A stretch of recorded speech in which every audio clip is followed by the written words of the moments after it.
Gardening isn't as complicated as you might think. If you had opened your grandma's tool shed, you wouldn't have found expensive machinery or chemical fertilizers. Instead, you would find old tires, discarded banana peels, and windows that weren't used anymore. Nowadays, we spend thousands of dollars on gardens that only yield half the results. But your grandma, she knew the secrets. Today, let's go back in time to discover 25 smart gardening methods that can produce more yield with the least amount of effort. The tire potato growing method. Who says that getting a bountiful potato harvest requires a huge field or digging tirelessly to search for tubers deep underground? If you have an old tire in the corner of your yard, congratulations!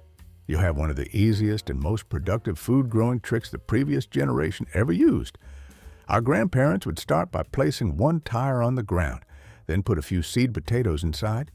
As the stems began to grow and stretch upward, they would add another tire on top and pour more soil into it.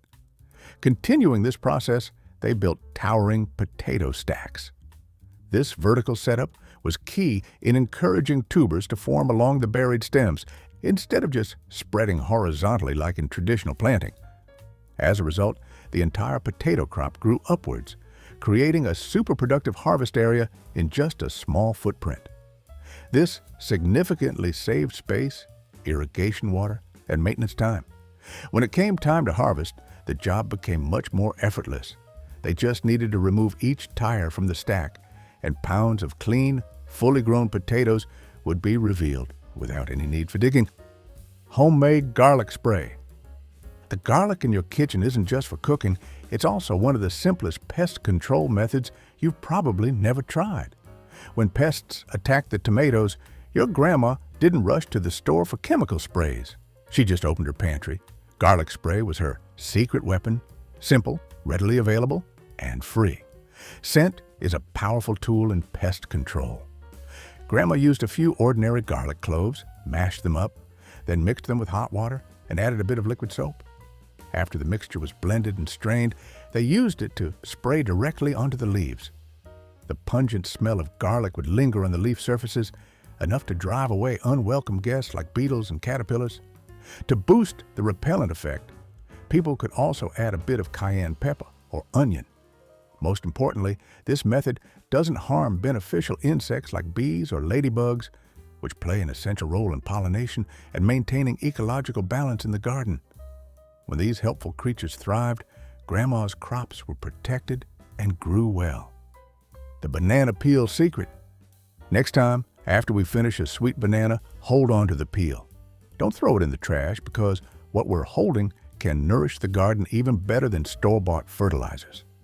Fruiting plants like tomatoes, peppers, as well as flowers like roses and squash plants often need important nutrients like potassium, phosphorus, and calcium to thrive and bear fruit. And banana peels are more valuable than even precious organic fertilizers. Our grandma would bury whole banana peels right into the transplants when planting, or cut them into small circles and tuck them around the roots of growing plants. As the peels decompose in the soil, they slowly release potassium, phosphorus, and calcium, essential nutrients that those fruiting plants crave. Additionally, as banana peels break down, they improve the microbial life in the soil, creating an ideal habitat to encourage earthworms and help the soil retain moisture better, reducing the need for frequent watering. Some clever gardeners even soak the peels in water for a few days to create a concentrated banana tea, then used it as a liquid feed for plants, delivering nutrients more quickly. If you want to see more of these smart tips from our grandparents, please press hype so the video will spread more. Placing plywood to catch slugs at night. Slugs and snails are a big headache for young plants, causing terrible damage overnight. Instead of having to meticulously hunt these destroyers at night with a flashlight, our grandma had a smarter trick, letting them come to the trap themselves. This tip leverages the slug's habit of seeking shelter. In the evening, after the sun sets, she would place pieces of plywood or flat wooden boards that were no longer in use around the garden or near the vegetable beds. Slugs usually look for dark, moist places to hide during the day. That simple wooden board quickly creates an irresistible environment for slugs.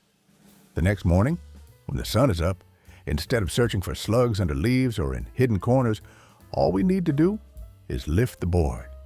Slugs will be gathered densely underneath, waiting to be collected and dealt with easily. This is a non-toxic, inexpensive, yet incredibly effective way to minimize the damage slugs cause to crops. The eggshell method.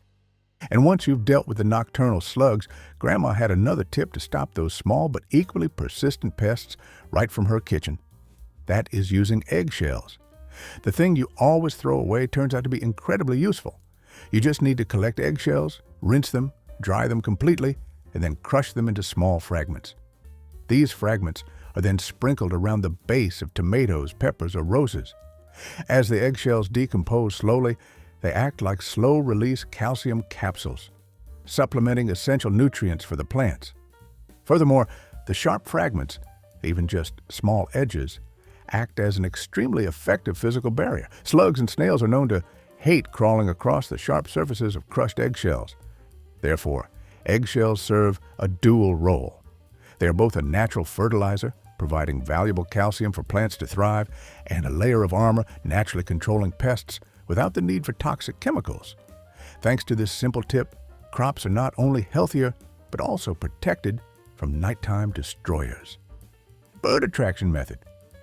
When caterpillars, grasshoppers, or cutworms appeared in the garden, many people would immediately look for sprays. But our grandma chose a different, wiser method, recruiting a team of natural pest controllers.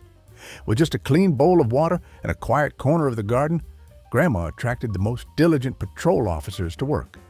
Instead of trying to drive birds away, Grandma created space to invite them to stay. They placed water in small basins, planted some berry bushes that birds loved, and provided ideal areas for them to nest. When they felt the garden was a safe and friendly place, birds like robins and bluebirds would gladly take on the real job. They began patrolling the garden, searching for and eating caterpillars, grasshoppers, and cutworms even before they had time to cause major damage to the crops. With a team of natural bird patrols, the need for sprays or nighttime pest hunting was significantly reduced. This is a gardening strategy that turns the garden into a living, self-regulating, and balanced ecosystem where nature takes care of itself. Newspaper seed starter pots. Before there were expensive plastic trays or disposable peat pots, ancient gardeners had an incredibly economical and clever way of doing things. They rolled their own seed-starting pots using only old newspapers. Using plastic or peat trays is not only costly, but transplanting the seedlings later can also cause shock and damage fragile roots. Just roll strips of old newspaper around a glass jar or a cylindrical object, then skillfully fold the bottom like a small box. Once the paper pot is filled with seed-starting mix and the seeds are sown, it's ready for the first stage of growth. When the seedling is large and healthy enough to be moved to the bed, Grandma simply dropped the entire newspaper pot into the soil. The great thing is that the newspaper naturally decomposes right in the ground, providing extra organic matter to nourish the soil and, most importantly, significantly reducing transplant shock. The roots can easily penetrate the decomposing paper without stress, ensuring stable growth. This tip is not only fast and free, keeping gardening costs nearly zero, but also maximizes the protection of young plants' health. The Three Sisters Method. We don't need complicated plans, expensive chemical fertilizers, or bulky trellises. The gardening secret of ancient native civilizations. Our grandma only needed 3 seeds planted close together, acting as perfect teammates to nurture each other and enrich the soil. That is the Three Sisters Method, combining corn, beans, and squash grown together. As corn grows, it reaches high and sturdy, immediately becoming the perfect natural pole for the climbing beans. With corn as the pole, Grandma didn't need to build strenuous trellises. Beans, in turn, are not just climbers, but also have a special biological mission. They respond by fixing nitrogen from the air into the soil, providing crucial nutrients to nourish all 3 crops in the system. Meanwhile, squash creeps across the ground at the base, with its large leaves forming a natural ground cover, mulch. This cover is incredibly effective at preventing weeds from spreading and helping the soil retain moisture, reducing the need for weeding and watering. each plant supports the others in a symbiotic relationship, significantly reducing the labor of weeding and care while multiplying the overall harvest many times over. If you find this video interesting, please like and subscribe as a way to support, so that useful content will spread further. Strategic sunflower placement. We often grow sunflowers just to admire their vibrant beauty and harvest their seeds. But for Grandma, the placement of the sunflower plants could shape the success of the entire garden. She used these towering plants for more than just decoration. Weaker plants, like lettuce or spinach, are easily wilted under the harsh afternoon sun or knocked over by strong winds. Grandma implemented the strategy by planting sunflowers along the edge of the garden, turning them into windbreaks, shade providers, and natural trellises. These tall plants would block the harsh rays of the late afternoon sun, creating an ideal shady area to protect soft, easily wilted plants. At the same time, the sunflower's thick, sturdy stem also serves as an excellent natural trellis, saving the cost of building one. Climbing plants like cucumbers or pole beans sown nearby would naturally find their way up the stalk, keeping them tidy and easily accessible. Furthermore, sunflowers attract dozens of pollinators like bees and butterflies, helping to boost productivity across the entire garden. After the blooming season, birds come to eat the sunflower seeds, and they often stick around to prey on pests like cabbage worms. Cold frame from recycled windows. If there was an old window pane sitting unused in the garage, our grandma saw in it the first piece of a mini greenhouse, a valuable tool to extend the harvest season. When we want to start seedlings or plant early cool weather crops like lettuce, kale, but have to wait past the last frost, the planting season is limited. The cold frame is the solution Grandma created. A cold frame is a low box-like structure built from scrap wood or recycled materials with a sloping clear lid made from the old window.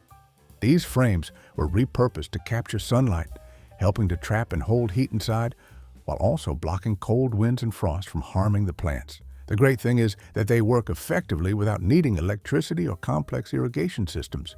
Cold frames allowed Grandma to plant lettuce, kale, or start seedlings several weeks earlier than the last frost. On warm, sunny days, to prevent the internal temperature from getting too high and wilting the plants, Grandma just propped the window lid open with a stick to vent excess heat. This method helped Grandma extend the growing season with virtually no cost. Clay pot irrigation. Long before the market saw drip faucets, complex timers, and automatic irrigation systems, our grandma had an ancient, nearly effortless watering trick.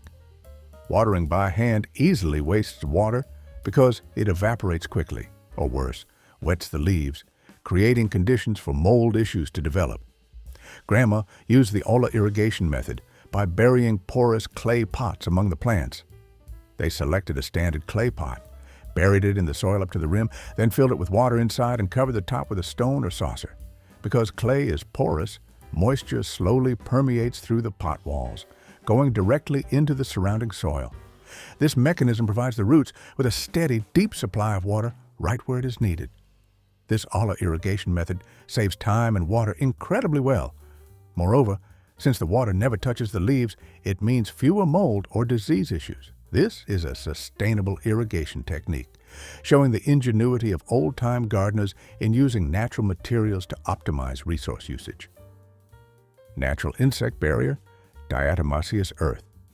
When dealing with soft-bodied insects like slugs, ants, and earwigs plaguing damp areas, our grandma turned to a pinch of fine white powder.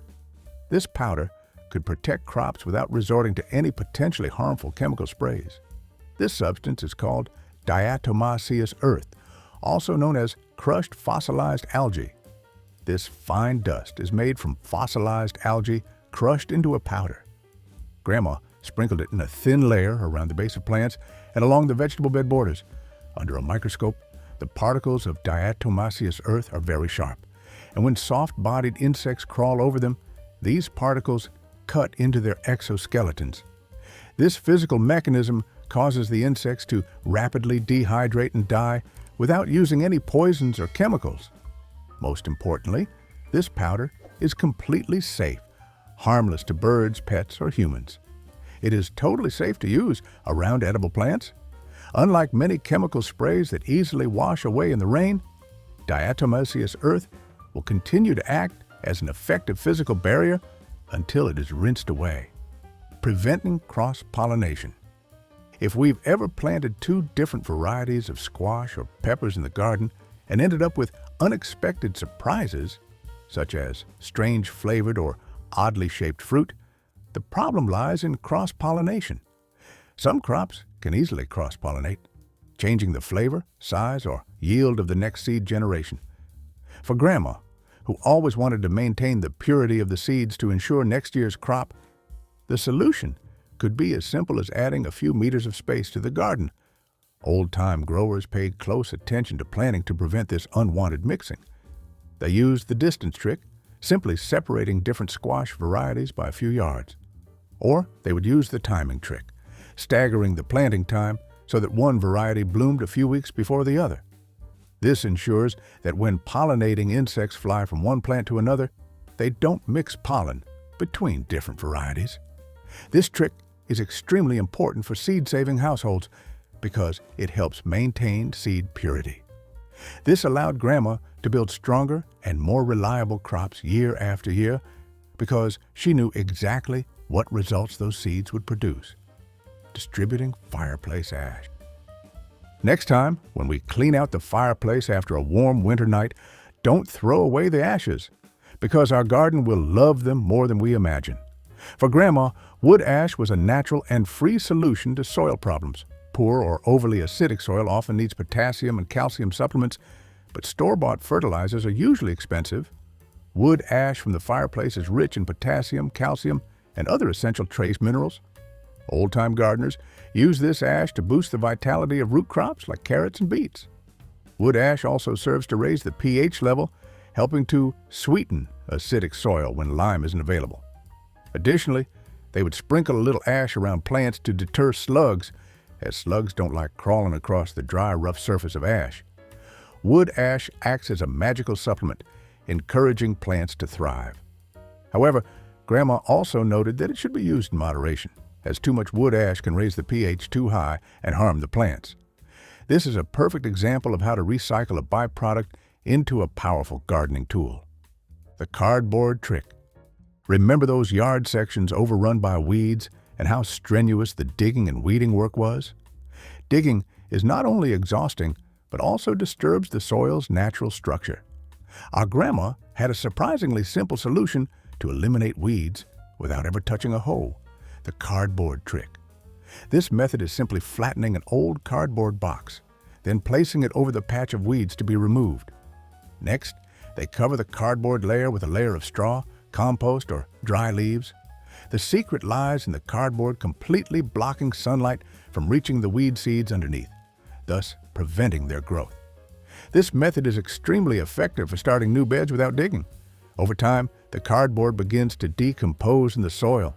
This process not only enriches the soil with organic matter, but also creates a favorable environment to nurture earthworms. The result is soil underneath that becomes soft, nutrient-rich, and nearly weed-free, all achieved without extensive digging effort. Seed selection criteria. When strolling through the garden, the most important thing is not to pick the prettiest plant to look at, but to find the best plant for seed saving.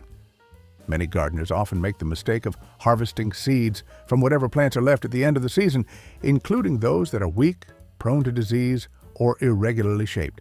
This unintentionally causes the crop quality to decline year after year. Experienced gardeners are always very selective. They observe the entire growing season to find the truly outstanding plants: healthy, naturally disease-resistant, high-yielding, and having stable characteristics. Only the plants that meet those criteria are chosen for seed harvesting.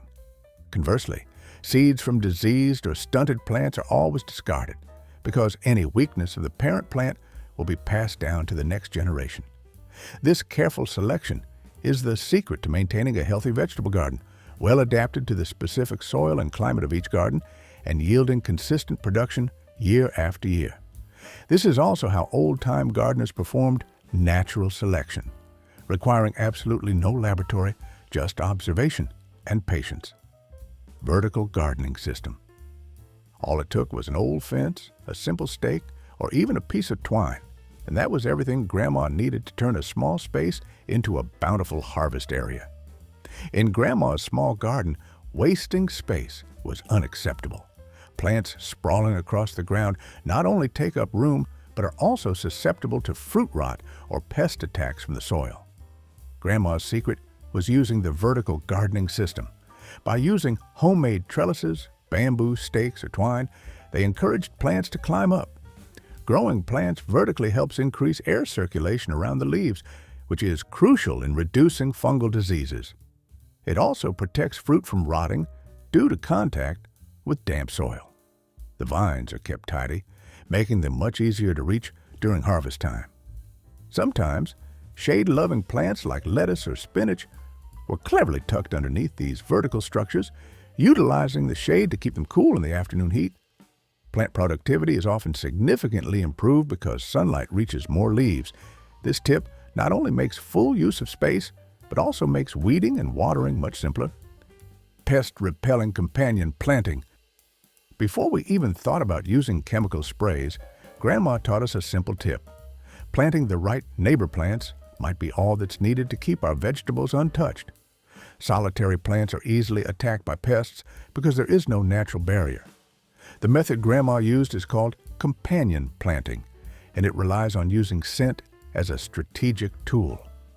Old-time gardeners meticulously planned which plants should be placed next to each other. The most typical example is planting onions and carrots together. The smell of onions confuses the carrot rust fly, and conversely, the smell of carrots confuses the onion maggot, making it impossible for them to find their host plant. Similarly, they would mix marigolds among the tomato beds to repel nematodes and aphids.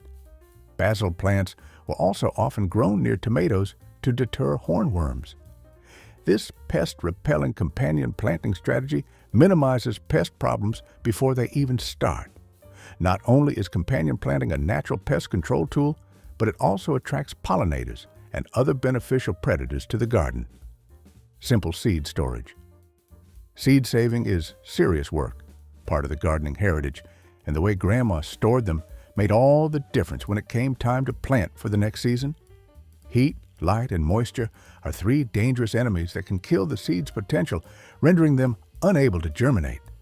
After the seeds were cleaned of pulp or husks and thoroughly dried, they would be carefully labeled. Grandma stored them in dry, dark, and airtight containers. Old envelopes or glass jars with tight lids were often ideal choices.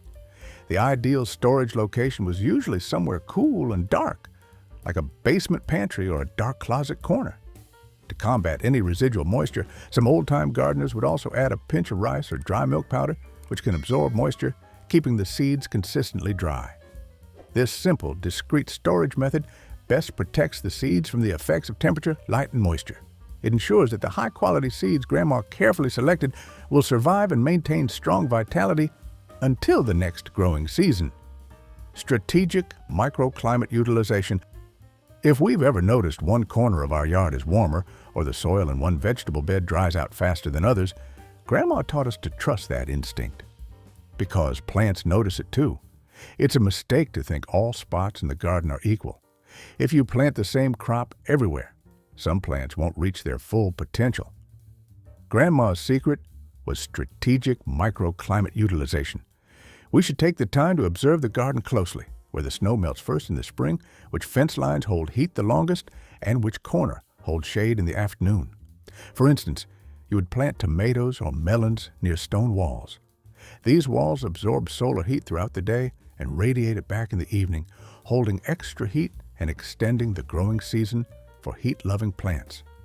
Conversely, you would place leafy greens like lettuce in areas that receive morning sun but stay cool in the afternoon, preventing wilting. Low spots, where moisture tends to linger longer, would be reserved for water-hungry crops like cabbage. By understanding the subtle differences of each microclimate area, Grandma maximized plant growth and yield without much manual adjustment. Square-foot intensive planting. Have you ever felt your garden wasn't achieving its maximum efficiency? Planting thinly not only wastes precious space, but also allows weeds to easily spread. Grandma knew how to utilize every square inch of the garden bed. Grandma's secret lies in the square-foot intensive planting method, a dense yet incredibly smart and purposeful planting approach. They divided the garden beds into squares using string or sticks. Then, they planted high-yielding crops in dense patterns, calculating how many plants could fit snugly into each square. A key strategy was placing taller plants on the north side of the bed. This way, they wouldn't block the sunlight from their shorter neighbors on the south side. This method offered many benefits. Weeding became much faster. Watering was simpler because the plants were concentrated, and the harvest achieved higher yields in a small area. Because the beds were divided into squares and never walked upon, the soil remained loose and aerated. This meant Grandma needed less digging or tilling year after year. The morning watering rule. When we wake up to make our morning coffee, that's exactly when the garden plants prefer to drink water. Watering early in the morning might be a simple habit, but it changes everything. Watering in the late afternoon or evening is a mistake many people make. When leaves stay wet longer in the dark, the risk of mold, rot, and fungal outbreaks increases. Grandma always adhered to the morning watering rule. By watering early, the moisture has enough time to soak deep down to the roots before the intense heat of the day begins. This ensures the water is used most efficiently and evaporates less. More importantly, any droplets left on the leaves will quickly dry under the morning sun, significantly reducing the risk of mold, rot, and fungal outbreaks. Watering early also helps keep the roots cooler throughout the hot afternoon. When roots are cool, plants are less stressed and can thrive better. Waking up early to water isn't just a chore. It's the start of an energized new day, bringing the peaceful feeling of rising early, holding Grandma's trusty old watering can, and starting the day. The frost protection method. Don't let the late-night forecast of a sudden frost scare us. Grandma taught that with just an old towel, an overturned bucket, or a piece of cloth, we could shield our plants from a sudden freeze. Unexpected frost can kill tender young plants and delicate crops in just one night. Grandma's frost protection method focused on using household materials to retain heat for the plants. They quickly draped old sheets, burlap sacks, or newspapers over young plants in the late afternoon before an unexpected cold snap. This fabric acts as a simple layer of insulation, trapping the warmth radiating from the ground. For smaller plants, some people also used overturned buckets, glass jars, or old milk jugs to create small domes, effectively sheltering and retaining heat. Sometimes, the most sensitive plants were planted near stone walls or compost piles, places that naturally radiate heat in the evening. These covers were carefully removed the following morning so sunlight could penetrate and, importantly, to avoid condensation, which could cause harm. Coffee grounds for acid-loving plants. Every morning, when we finish making our coffee, remember that Grandma told us not to throw away the grounds. The hydrangeas, blueberries, and roses in our garden are waiting for them. Acid-loving plants need a low pH and a steady supply of nitrogen to thrive. However, buying pH adjusters is often quite expensive. The secret lies in reusing spent coffee grounds. Used coffee grounds are gently sprinkled at the base of acid-loving plants.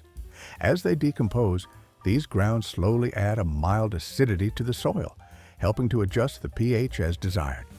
At the same time, they also release nitrogen, a crucial nutrient for leaf and stem growth.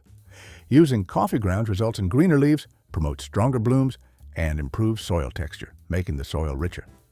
However, Grandma also stressed the necessity of using moderation, as too many coffee grounds can compact the soil or shift the pH too far, harming the plants.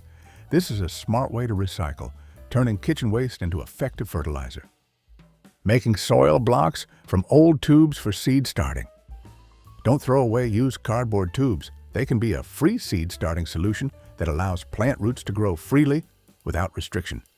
Plastic seed starting containers can often restrict root growth, and transplanting seedlings into the soil usually causes transplant shock. The secret is reusing old cardboard tubes as soil blocks for seed starting. Grandma often cut cardboard tubes, such as toilet paper or paper towel rolls, into segments about 2 to 3 inches long. Then, they filled these tubes with seed-starting soil and sowed the seeds.